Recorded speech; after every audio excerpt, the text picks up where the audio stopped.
At a time when the music industry was rapidly evolving and new voices were dominating charts, Robin Gibb remained one of the few figures whose legacy never needed reinvention. As a founding member of the Bee Gees, his voice helped define multiple generations of music, from early pop ballads to the disco era that reshaped global sound. But in the final years of his life, the conversation around him began to shift away from music and towards something far more personal: his health, his reflections, and the truths he openly shared before the end. By the early 2010s, public appearances by Robin Gibb had become less frequent, and media outlets began reporting concerns about his physical condition. Unlike the constant visibility seen in modern celebrity culture, updates about him were limited, often coming through official statements or brief interviews. This created a gap between public curiosity and verified information, a gap that would later be filled with both accurate reporting and speculation. What is clearly documented is that Robin Gibb was diagnosed with cancer, specifically colorectal cancer that later spread to his liver. This was not a sudden revelation. Reports indicate that he had been dealing with serious health issues for some time, though he maintained a level of privacy around the full extent of his condition. In interviews during this period, his tone was notably reflective, not dramatic, but grounded in reality. One of the most discussed aspects of his later years is how openly he began to speak about his health. Unlike earlier decades, where personal struggles were often kept hidden, Robin Gibb did not entirely avoid the subject. In several interviews, he acknowledged the seriousness of his illness and the uncertainty that came with it. These were not emotional confessions designed for headlines, but measured statements that revealed awareness of his situation. At the same time, he remained committed to music. Even while undergoing treatment, he continued working on projects, including what would become his final compositions. This balance between declining health and creative persistence became a central theme in how his final years were reported. Media coverage often highlighted his determination to continue contributing artistically despite physical limitations. Another important element that emerged during this period was his focus on legacy. In multiple statements, Robin Gibb spoke about the importance of preserving music history, particularly the work of the Bee Gees. This was not framed as nostalgia, but as responsibility. He understood the cultural impact of their music and showed clear intent to ensure it remained recognized beyond his lifetime. Family also played a significant role in his final chapter. Reports consistently emphasized the presence of his loved ones, particularly during the most critical stages of his illness. Unlike sensational narratives that often surround celebrity health struggles, the coverage of Robin Gibb's situation remained relatively respectful, focusing on confirmed updates rather than speculation. However, public concern intensified in 2012 when reports confirmed that his condition had worsened significantly. He was hospitalized multiple times, and at one point it was widely reported that he had fallen into a coma due to complications. This moment marked a turning point in how the media covered his situation. The tone shifted from cautious reporting to more urgent updates, reflecting the seriousness of his condition. Despite this, there were brief moments of improvement. Reports indicated that he regained consciousness and showed signs of recovery, which briefly reassured fans and the public. But these improvements were temporary. Medical experts and official statements continued to emphasize the severity of his illness. What stands out in retrospective analysis is not a single final admission, but a pattern of honesty in his later interviews. He did not present false optimism, nor did he dramatize his condition. Instead, he acknowledged reality while continuing to focus on meaningful work and personal connections. This approach shaped how his final months are understood today. In examining the phrase, "what we all suspected,"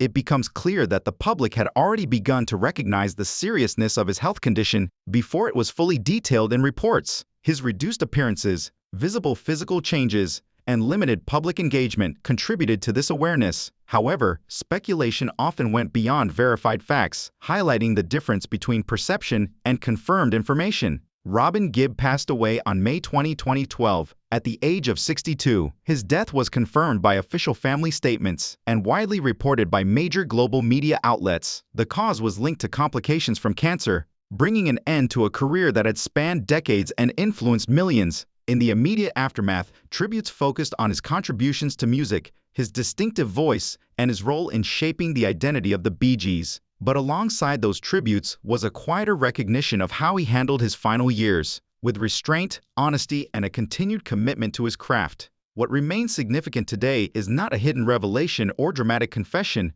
but the documented reality of how he approached the end of his life. In an industry often driven by spectacle, Robin Gibb's final chapter stood out for its simplicity and clarity. As coverage of Robin Gibb's condition intensified in 2012, media outlets began piecing together a clearer timeline of his illness, drawing from hospital reports, family statements, and prior interviews. What emerged was not a sudden decline, but a prolonged medical struggle that had been unfolding largely out of public view. This distinction is important because it challenges the idea that his final years were defined by a single turning point.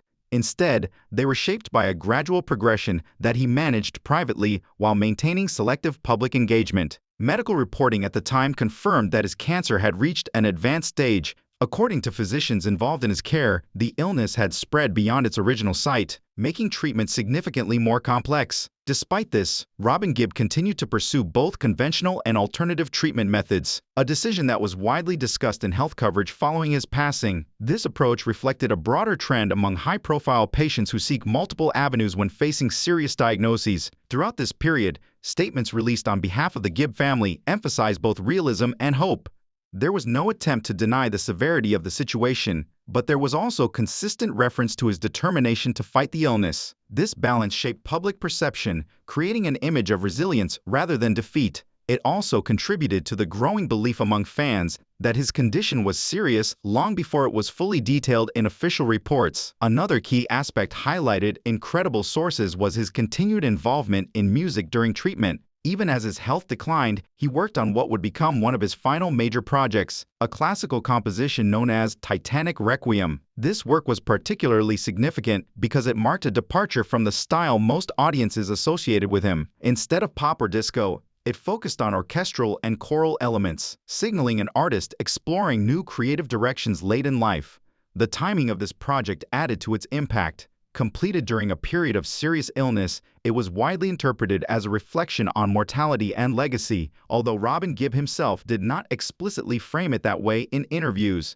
Critics and music historians later described it as one of the most emotionally resonant works of his career, precisely because of the context in which it was created. At the same time, public interest in his personal reflections increased. Interviews from his later years were revisited and analyzed more closely, particularly those in which he spoke about his career, his family, and his perspective on life. These discussions did not contain dramatic confessions, but they did reveal a consistent theme of awareness. He understood the stage of life he was in, and he spoke about it with a level of clarity that contrasted with the often exaggerated narratives circulating online. One recurring topic in these interviews was the importance of creative identity. Robin Gibb frequently emphasized that music was not just a profession, but a defining part of who he was. This perspective helps explain why he remained active despite his condition. For him, continuing to create was not simply about productivity, it was about maintaining a sense of purpose. Family involvement during this period was also extensively documented. Reports consistently indicated that he was surrounded by close relatives, particularly during hospital stays. This aspect of the story was handled with relative privacy compared to other celebrity cases, with limited details released publicly. However, what was confirmed suggested a strong support system that remained present throughout his illness. The turning point in media coverage came in April 2012, when multiple outlets reported that he had been hospitalized with pneumonia and had fallen into a coma. This development significantly escalated public concern and marked the moment when his condition became headline news worldwide. For many observers, this confirmed what had previously been suspected, that his health had reached a critical stage. Medical updates following this event were closely monitored. Reports indicated that he later regained consciousness, leading to a brief period of optimism. However, experts cautioned that recovery from such complications, especially in the context of advanced cancer, would be extremely challenging. This cautious framing was reflected in subsequent coverage, which avoided definitive predictions while acknowledging the seriousness of his condition. During these final weeks, the narrative around Robin Gibb shifted from uncertainty to preparation. Media outlets began publishing retrospectives of his career, highlighting his contributions to music history and his role within the Bee Gees. This shift is a common pattern in coverage of critically ill public figures, where the focus gradually moves from current updates to long-term impact. When his passing was officially confirmed, in May 2012, the reporting was immediate and widespread. Major news organizations emphasized both his musical achievements and the circumstances of his illness. Importantly, the tone remained consistent with earlier coverage: factual, respectful, and grounded in verified information rather than speculation. In analyzing this period, it becomes clear that the phrase "finally admits" does not accurately reflect what happened. There was no single moment of revelation. Instead, there was a gradual process of acknowledgement, both from Robin Gibb himself and from the media reporting on his condition. His openness was measured, not dramatic, and it aligned with the overall tone of his public communication in later years. This distinction matters because it highlights the difference between narrative framing and documented reality. While headlines often simplify complex situations into single events, the actual timeline of his final years shows a more nuanced progression, one defined by resilience, creative persistence, and controlled disclosure. As we move into the final section, the focus will shift toward how his legacy has been interpreted since his passing, and why his final years continue to be revisited in discussions about music history, public perception, and the way audiences process the lives of iconic figures. In the years following the passing of Robin Gibb, the way his final chapter has been discussed has continued to evolve.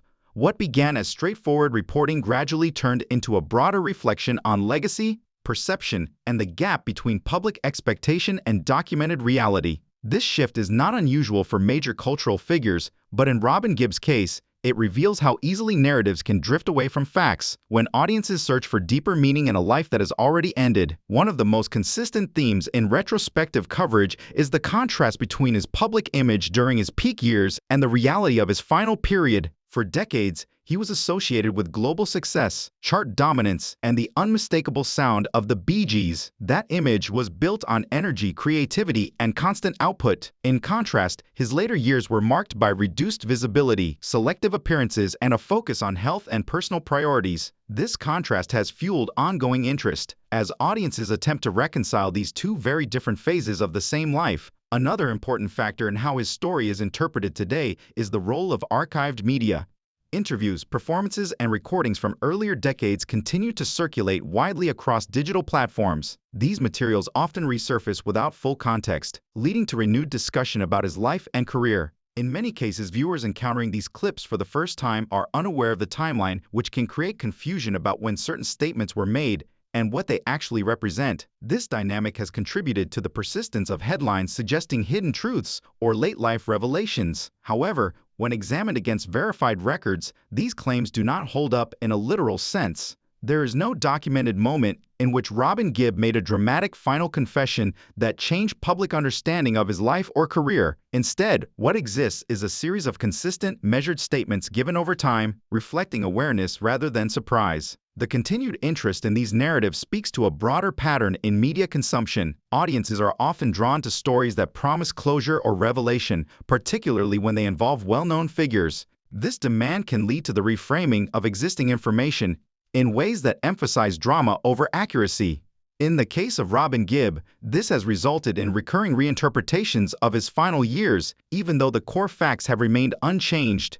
From a historical perspective, his legacy remains firmly anchored in his contributions to music. As part of the Bee Gees, he played a central role in shaping multiple phases of popular music, from early pop to the disco era and beyond. This influence is widely recognized in industry analysis, where his work is often cited as a defining element of late 20th century music culture. Music historians also emphasize the uniqueness of his vocal style. Unlike many contemporaries, Robin Gibb's voice carried a distinct emotional quality that set him apart within the group. This characteristic continues to be highlighted in discussions of the Bee Gees' sound, reinforcing his individual contribution within a collaborative framework. Beyond performance, his work as a songwriter remains a critical component of his legacy. The Bee Gees were responsible for a significant number of internationally successful songs, many of which continue to generate recognition and revenue decades after their release. This sustained impact ensures that his influence extends beyond his lifetime, maintaining relevance in both cultural and commercial contexts. In examining how his final years are remembered, it is also important to consider the role of family and estate management.